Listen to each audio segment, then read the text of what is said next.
Senin, Selasa, Engkau tetap Raja. Rabu, Kamis, Engkau yang termanis. Jumat, Sabtu, ku tetap milikmu. Minggu aku terus memujimu. Setiap nafasku Engkaulah Yesusku. Setiap degup jantungku Yesus segalanya. Setiap nafasku Engkaulah Yesusku. Setiap degup jantungku Yesus segalanya. Setiap degup jantungku Yesus segalanya. Setiap degup jantungku Yesus segalanya.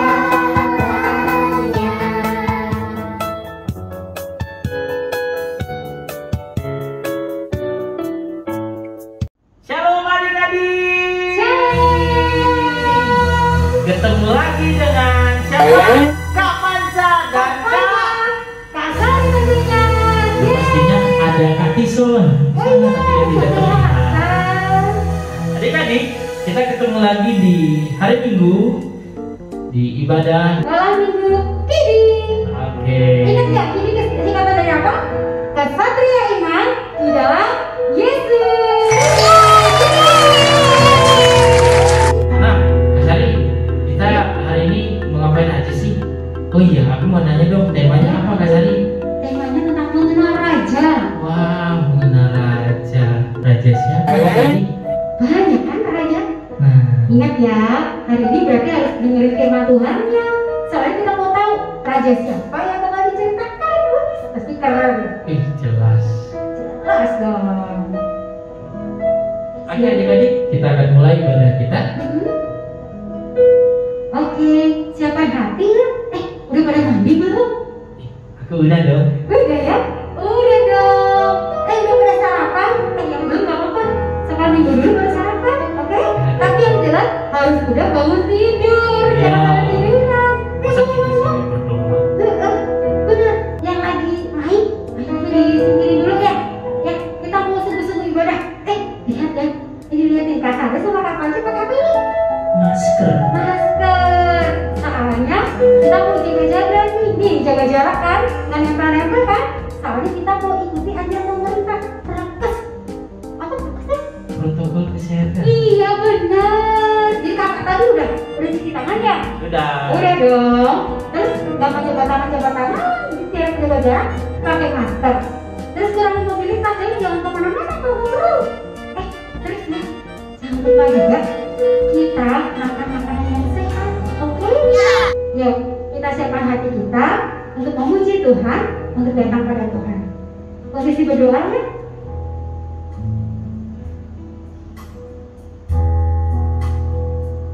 Kita memujikan satu pujian, judulnya Bahasa Cipta. Ayo kita diajari Tuhan untuk memiliki hati yang lembut, hati yang sungguh-sungguh kepada Tuhan, ya.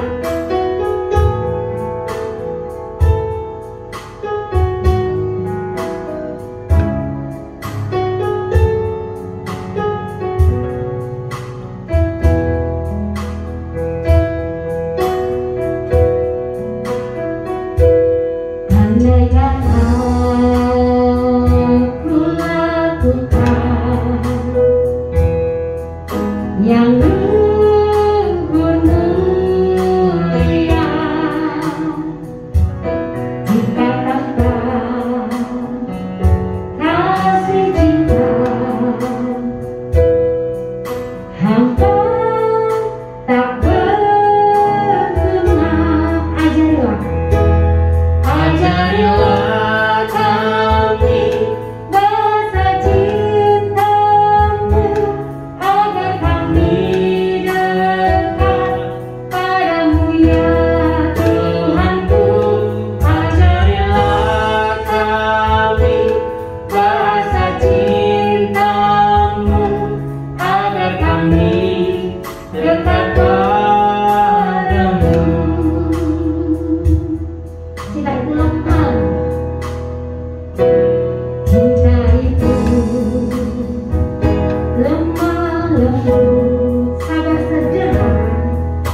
Kapan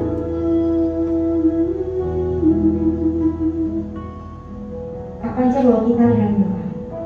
Adik-adik, mari kita berdoa. Tuhan Yesus, kami bersyukur buat kebaikan Tuhan sehingga kami boleh ada pagi hari ini tanpa kekurangan suatu apapun. Tuhan, kami mau menyerahkan ibadah kami walaupun kami ibadahnya online, tapi kami percaya sukacita yang daripada Tuhan senantiasa melingkupi dan dalam kehidupan kami. Berkati guru-guru sekolah minggu yang mengambil bagian pada pelayanan hari ini, terlebih berkati adik-adik kami yang ada di rumah. Kiranya perlindungan Tuhan senantiasa memberkati mereka. Kami siap memuji dan memuliakan nama Tuhan. Dalam nama Tuhan Yesus kami sudah berdoa dan mengucap syukur. Haleluya. Amin. Shalom. Apa kabarnya?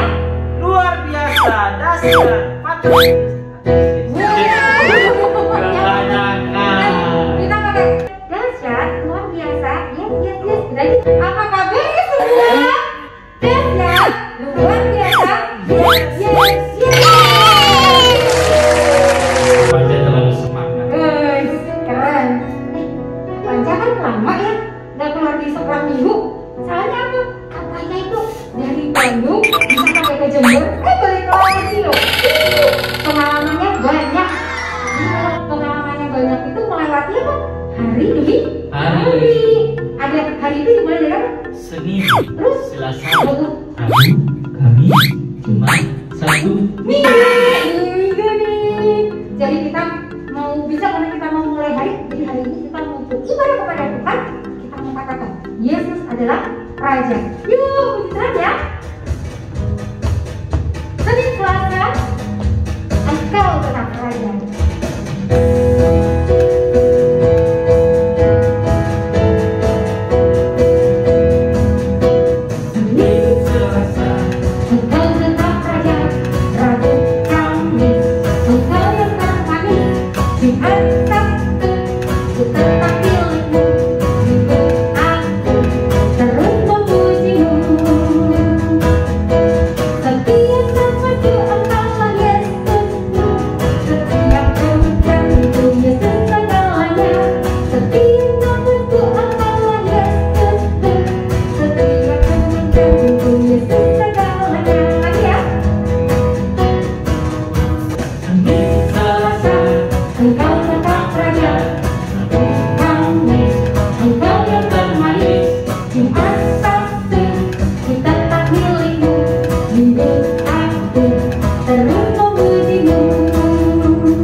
bicarain tentang raja ya Kak. Iya. Nah, raja itu menurut Kakak apa sih? Raja itu adalah pemimpin. Pemimpin. Orang yang sangat kuat. Wis, terus? Orang yang punya banyak prajurit. Wow, keren. Orang yang memerintah. Wis. Tinggalnya di mana? Tinggalnya dia di kerajaan. Wow, di Istana. paradis. Keren banget, raja. Jadi sebentar lagi kita akan dengar cerita tentang raja. Raja siapa ya? Rahasia. Harus dengerin sendiri ya. Nanti kalau waktu Kakak cerita, nanti nyimak. Jadi tahu raja siapa sih yang diceritakan. Keren kan? Nah, sebelum kita masuk ke dalam firman Tuhan, yuk kita pujikan satu pujiannya. Jadi Tuhan Yesus itu adalah raja segala raja, tapi dia juga sahabat kita. Dia yang memberikan hidupnya buat kita dan mati buat kita.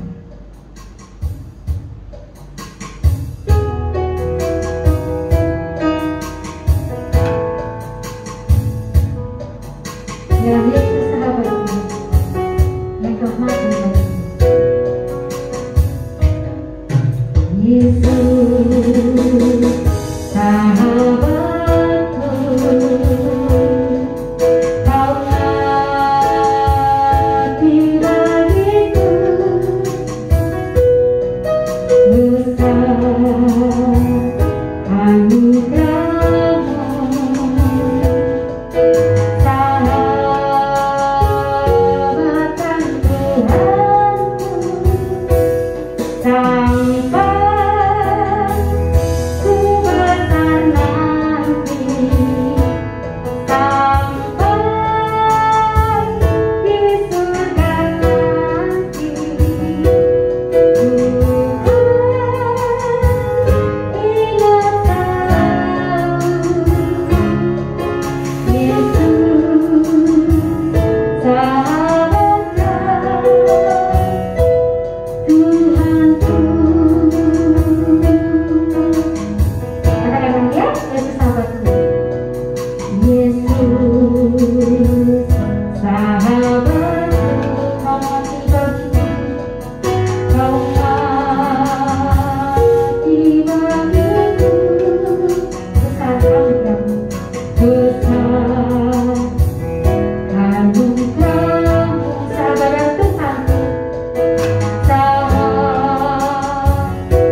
sampai saat ini di tengah pandemi Tuhan yang boleh kami alami, bahkan jika sahabat kami, bahkan keluarga kami ada yang terkena sakit Tuhan, biar Engkau yang sembuhkan, yang mengalami kesusahan Engkau yang hiburkan.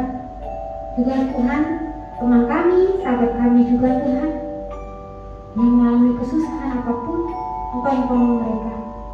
Tuhan Yesus, kami anak-anak-Mu sebentar lagi akan mendengarkan firman-Mu. Beri kami telinga dan hati seorang murid untuk kami mendengar firman-Mu. Dapat di jadikan kami anak-anak yang melakukan firman-Mu. Terima kasih Tuhan Yesus. Berkati mama papa kami, guru-guru kami, saudara-saudara kami, sahabat-sahabat kami Tuhan. Kami serahkan semua dalam tangan-Mu. Dalam nama Tuhan Yesus Kristus kami mengucap syukur. Haleluya. Amin. Dadah semua, sampai bertemu minggu depan. Dan Yesus berkati. Jaga kesehatan ya. Jangan lupa pakai masker, jangan keluar dulu ya.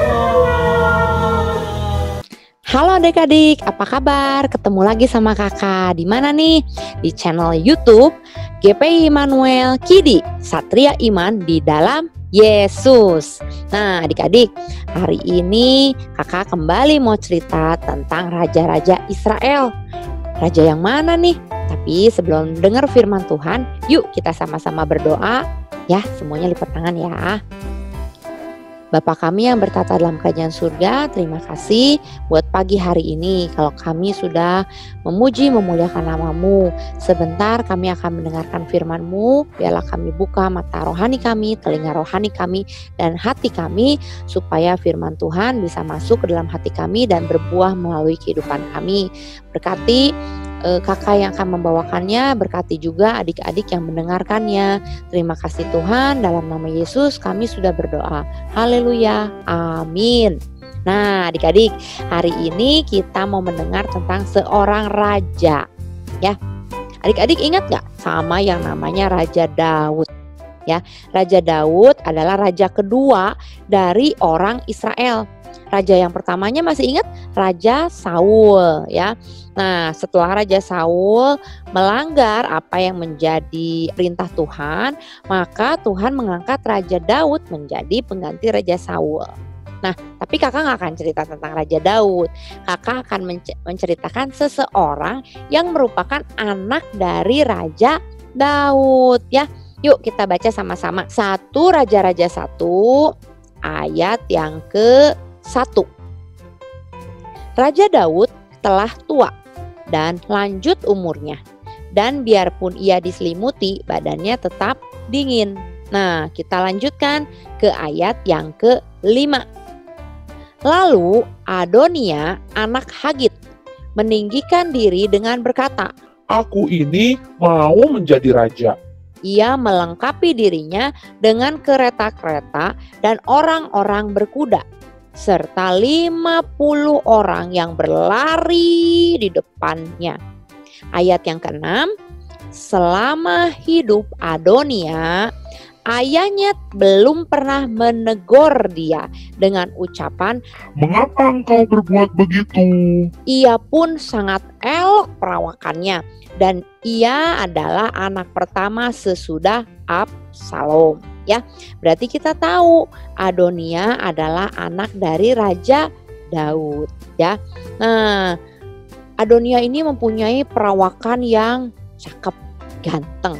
Mungkin Lee Min Ho juga lewat ya. Para K-pop itu lewat, BTS apalagi ya.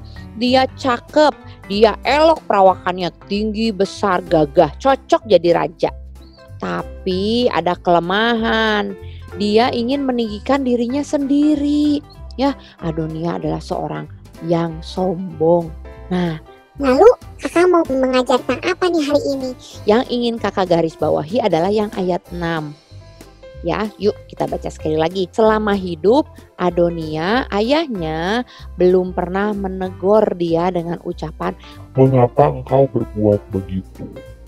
jadi Raja Daud belum pernah menegur anaknya, Adonia. Ya, nah ini merupakan satu kesalahan yang fatal dari orang tua. ya.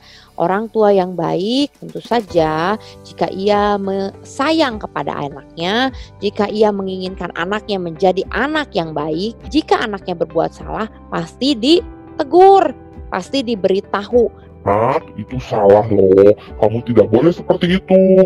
Kalau anaknya berbuat sesuatu tentu ditanya. Kenapa kamu berbuat seperti itu? Kalau alasannya salah, orang tua yang baik akan memperbaiki, akan memberitahu kepada sang anak ya. Nah, adik-adik, kadang-kadang ketika kita ditegur pasti rasanya gak enak, bener? Waktu kita dipanggil, Philip, kenapa kamu seperti itu? Aduh, sedih hati ini ya. Pasti ingin menangis. Saya tidak terima ditegur, saya tidak terima dikasih tahu, saya nggak mau dimarahin. Ya, walau kadang-kadang adik-adik tahu adik-adik berbuat salah, ya, tidak ada satupun orang yang senang ditegur, tidak ada satupun orang yang senang dimarahin.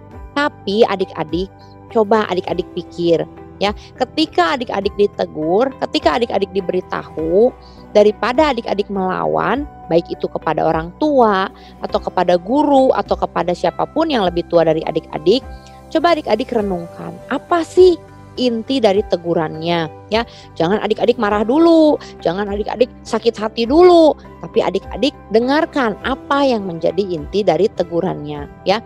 Karena teguran itu ada beberapa manfaat yang positif, ya. Dari sebuah teguran yang baik, terutama teguran dari orang tua, pasti ada hal yang positif buat adik-adik, ya. Orang tua tidak akan menegur anaknya sembarangan. Kakak percaya pasti orang tuanya adik-adik semua menegur adik-adik supaya adik-adik menjadi anak yang lebih baik, ya. Nah, yuk kita mau belajar. Manfaat positif apa sih Kak yang bisa kita dapat dari teguran? Yang pertama, teguran itu sekalipun awalnya sakit, ya, sakit hati nih, tapi bisa mendatangkan kedisiplinan. Apa itu disiplin Kak? Nah, disiplin itu adalah sesuatu yang baik yang dilakukan oleh adik-adik secara terus-menerus untuk membentuk karakter adik-adik menjadi orang yang lebih baik, ya. Jadi contohnya nih, ketika adik-adik tidak suka bangun pagi, lalu orang tua menegur adik-adik, Ayo bangun pagi, setiap hari bangun pagi, bangun pagi. bangun pagi. Akhirnya lama-kelamaan adik-adik terbentuk nih. Oh, pagi-pagi saya harus bangun. Kenapa? Karena orang yang rajin adalah orang yang bangun pagi dan tidak suka berlama-lama atau berleha-leha di tempat tidur. Begitu bangun, Pagi ini saya bersyukur bisa bangun dengan tubuh yang sehat. lalu adik-adik berdoa mengucap syukur. Setelah itu apa yang dilakukan adik-adik? Tentu adik-adik bantu ibu untuk membereskan tempat tidur, ya. Terus mandi supaya seger, ya. Baru adik-adik beraktivitas, ya. Bisa sekolah online atau bermain atau apapun itu yang disuruh oleh orang tua, ya. Jadi teguran walaupun sakit tapi mendatangkan kedisiplinan. Lalu yang kedua, teguran walaupun sakit tapi membangun tanggung jawab, ya. Jadi ketika nih adik-adik waktu ditegur kan adik-adik nggak suka nih, Saya nggak suka ditegur. tapi adik-adik harus lihat, mungkin adik-adik ditegur karena adik-adik tidak mempunyai tanggung jawab. Contohnya seperti tadi, ya, adik-adik bangun tidur langsung bangun aja, nggak mau beresin tempat tidur, lalu sama mamahnya ditegur, Joel, beresin dulu tempat tidurnya. Atau misalnya nih Andre habis bermain, Andre sesudah bermain beresin mainannya. Atau nih misalnya Forlan habis main sama teman-temannya, Forlan, kalau habis main, pulang ke rumah, jangan lupa cuci tangan dan cuci kaki. Jangan masuk ke rumah dengan kaki yang kotor. Mungkin pada saat ditegur adik-adik sakit hati, tapi kalau lama-kelamaan adik-adik mendengarkan teguran itu, adik-adik akan melihat bahwa teguran itu mendatangkan tanggung jawab. Tempat tidur siapa yang harus beresin? Kan yang tidur adik-adik sendiri. Berarti adik-adik bertanggung jawab untuk membereskannya. Ketika adik-adik bermain keluar dan badannya kotor, itu tanggung jawab siapa? Tanggung jawab adik-adik dong. Itu kan tubuhnya tubuh adik-adik, tangan adik-adik. Siapa yang harus mencucinya? Tentu adik-adik sendiri, ya. Cuci kaki adik-adik sendiri. Sikat gigi setiap malam, ya. Mungkin kita sering dimarahin, Sikat gigi, biar giginya nggak bolong, biar giginya nggak rusak, nggak sakit. waktu ditegur adik-adik, Wah, mami ini cerewet deh. tapi itu mendatangkan tanggung jawab. Adik-adik akan merawat gigi adik-adik dengan tanggung jawab. Karena kalau yang sakit siapa yang rugi? Adik-adik sendiri kan. Nah, yang ketiga, teguran itu meskipun awalnya sakit tapi bisa mendatangkan perubahan. Ya, kalau misalnya adik-adik tuh mungkin tidak suka ditegur, tapi adik-adik lihat ketika orang tua menegur adik-adik terus-menerus, adik-adik pasti akan berubah. Tentu adik-adik tidak mau ditegur terus kan. Makanya Ingat, kalau malam sebelum tidur, sebelum saya dimarahin mama, saya sikat gigi dulu. Kalau habis main, daripada saya nanti ditegur mami, saya beresin tuh mainannya. Ketika saya belajar online, daripada nanti saya dimarahin orang tua, lebih baik saya dengerin gurunya baik-baik. Setelah saya selesai belajar, bereskan meja belajarnya, bereskan buku-bukunya. jangan semua mengandalkan orang tua. Papa mama juga kan punya pekerjaannya masing-masing, punya tanggung jawabnya masing-masing. Nah, adik-adik harus berubah. Nah, melalui teguran, orang tua menegur anak-anaknya, orang tua menegur adik-adik, tentu orang tua berharap bahwa teguran itu mendatangkan perubahan, ya. Jadi jangan menganggap bahwa teguran itu menyakitkan. Tapi ingat, walaupun adik-adik tidak suka mendengarkannya, ketika adik-adik melakukannya terus, maka akan ada perubahan yang lebih baik. Adik-adik menjadi orang yang teratur, ya. Tugas adik-adik menjadi lebih rapi. Terus buku-buku adik-adik juga nggak gampang hilang. Ketika buku-bukunya ditaruh berantakan, ayo, bukunya kan jadi hilang kemana-mana. Mau cari susah. Mami, penghapus aku mana? Peci aku mana? Bapak aku mana? Nah, tapi kalau adik-adik beresin, kan adik-adik gampang menemukannya. Betul? Nah, yang terakhir, yang keempat, teguran itu walaupun sakit, dia akan menuntun kepada kedewasaan. Ya, adik-adik nggak mau kan jadi anak kecil terus.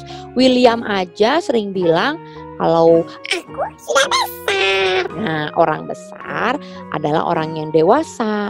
Dewasa itu bukan cuma badannya loh, tapi juga pemikirannya, perilakunya, perkataannya, tentu semuanya dewasa.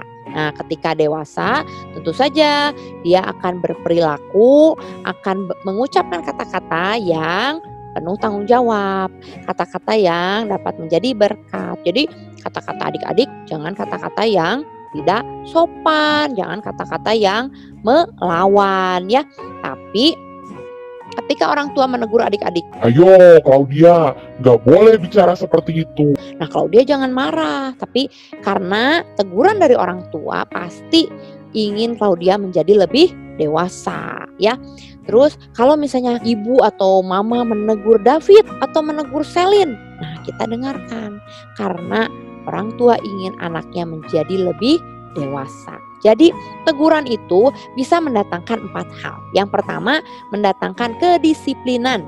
Yang kedua, mendatangkan tanggung jawab. Yang ketiga, mendatangkan perubahan yang lebih baik. Yang keempat, mendatangkan kedewasaan. Ya, jadi adik-adik, teguran itu bukan hanya untuk menyakiti hati, tapi untuk mendatangkan hal-hal yang positif. Ya, ketika orang tua menegur adik-adik, jangan simpan dalam hati, jangan sakit hati, atau jangan marah-marah. Ya, tapi dengarkan teguran tersebut, lakukan dengan baik karena teguran mendatangkan hal-hal yang positif. Begitu firman Tuhan pada hari ini adik-adik ya. Kakak percaya pasti adik-adik akan lebih mendengarkan, akan lebih menyimak baik-baik apa yang orang tua adik-adik sampaikan ya. Kita kan anak yang baik, kita anak Tuhan, maka kita akan berperilaku seperti anak Tuhan. Puji Tuhan. Baik. Nah, firman-Nya sampai di sini, kita mau seperti anak Tuhan yang baik. Kita nggak mau seperti Adonia ya. Adonia itu nggak pernah ditegur papahnya, makanya sampai tua dia malah menjadi orang yang sombong, dia meninggikan dirinya sendiri. Kakak-kakak, emang kenapa sih dengan orang yang sombong? Emang kenapa sih dengan orang yang meninggikan dirinya sendiri? Nah, kita lihat ketika Adonia meninggikan dirinya sendiri, ketika Adonia menjadi sombong, maka tidak ada orang yang memihak kepada Adonia. Kenapa? Nah, kalau adik-adik baca ceritanya Daud, ternyata raja yang sudah ditunjuk untuk menggantikan Daud itu bukan Adonia, tetapi Raja Salomo, ya. Nah, Adonia sudah meninggikan dirinya, sudah mengangkat dirinya sebagai raja. Lalu tiba-tiba, oh bukan kamu yang diangkat. Terus Adonia merasa apa? Malu, ya. Nah, orang-orang yang sombong pasti akan mendapatkan malu akhirnya, ya. Jadi adik-adik ingat, teguran-teguran yang diberikan orang tua itu baik buat kita, ya, supaya kita tidak menjadi sombong dan tidak seperti Adonia, ya, mengangkat dirinya sendiri, ya. Kakak percaya kita semua diberkati melalui firman ini. Mari kita berdoa. Tuhan Yesus, terima kasih untuk firman pada hari ini. Hamba-Mu sudah selesai bercerita, tapi hamba-Mu percaya bahwa adik-adik sudah mendengarkannya dengan baik, dan adik-adik akan melakukan firman ini juga ya Tuhan, menerima teguran dari orang tua dengan baik dan melaksanakannya supaya adik-adik menjadi orang-orang yang penuh disiplin, tanggung jawab, ada perubahan dan juga menjadi anak-anak yang dewasa. Terima kasih Tuhan, biarlah Bapa anak-anak-Mu ini Engkau berkati, Engkau juga yang sertai mereka, begitu juga dengan kedua orang tua mereka, berkati juga keluarga mereka ya Bapa, tutup bungkus, jauhkan dari semua virus-virus yang berbahaya, berikan kesehatan yang daripada-Mu. Terima kasih Tuhan, hanya di dalam nama Tuhan Yesus Kristus kami berdoa dan mengucap syukur. Haleluya, amin. Oke adik-adik, kita ketemunya sampai di sini aja. Tapi sebelum ditutup, seperti biasa, kakak mau mengingatkan kita tentang berapa M lagi? 5M, 6M, 7M. Tapi yang pasti mencuci tangan, jangan lupa memakai masker, menjauhi kerumunan, mengurangi mobilitas. Kalau nggak perlu-perlu jangan banyak keluar ya adik-adik. Terus apalagi menjaga jarak. Kalau misalnya sampai harus keluar, jangan deket-deket dulu sama orang lain. Oke? Nah, yang keenam apa?